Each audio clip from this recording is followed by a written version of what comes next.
Watford will join the lengthy list of suitors wishing to speak to Marco Silva after deciding to sack Walter Mazzarri amid player unrest, declining form and doubts over his motivational skills and training methods. The Italian will leave after Sunday's final game of the season at home to Manchester City. Silva's impact at Hull City has made him one of the most sought-after coaches in England, with Southampton and West Ham also linked with the Portuguese. Had Hull remained in the top flight, it would have cost rival clubs £3 million to trigger the release clause in Silva's contract, but their relegation means he is free to leave. The fact that he has good knowledge of the Premier League, and more importantly for Watford given their experience with Mazzarri speaks good English, has ensured his place on their shortlist. Mazzarri's poor language skills and brusque style contributed to his unpopularity with Watford's squad, with one source describing a player revolt over the second half of the season.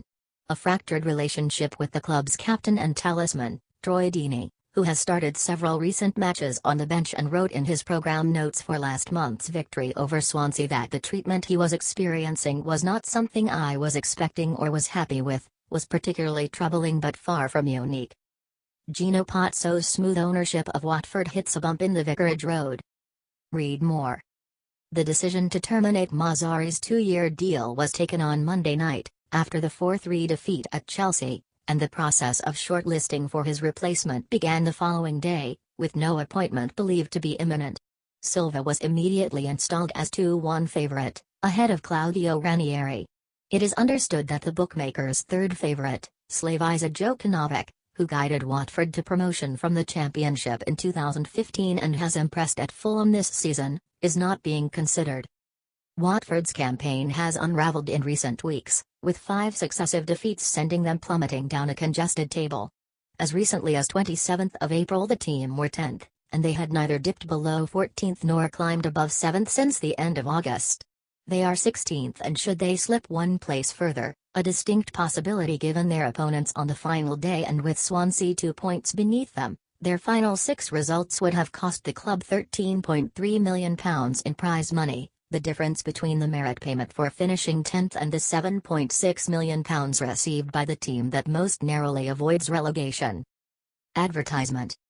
With the players having a day off on Tuesday, Mazzarri was called to a meeting at Watford's training ground with the owner, Gino Pozzo, the chairman, Scott Duxbury, and the sporting director, Luke Dowling. There he was informed that this would be his final week at the club. After the board discussed with Walter Mazzarri the club's future goals and aspirations, it was decided he will be stepping down from his position as the club's head coach after the final game of the 2016-17 season, Duxbury said in a statement on Wednesday. We thank Walter and his staff for the contribution they have made to Watford Football Club over the past year. Though Mazzarri oversaw some impressive performances in big games, and eye-catching victories against Manchester United in September and Arsenal in January, it was felt that when the identity of the opponents did not in itself provide the team with sufficient motivation, Mazzarri was often unable to do so, with cup defeats by Gillingham and Millwall the most glaring examples.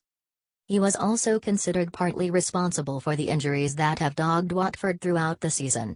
In particular, the frequency with which players have succumbed to muscle injuries. This Sunday they will be denied the services of 4 central defenders with a variety of muscular complaints, is thought more likely to be down to his training regime than bad luck.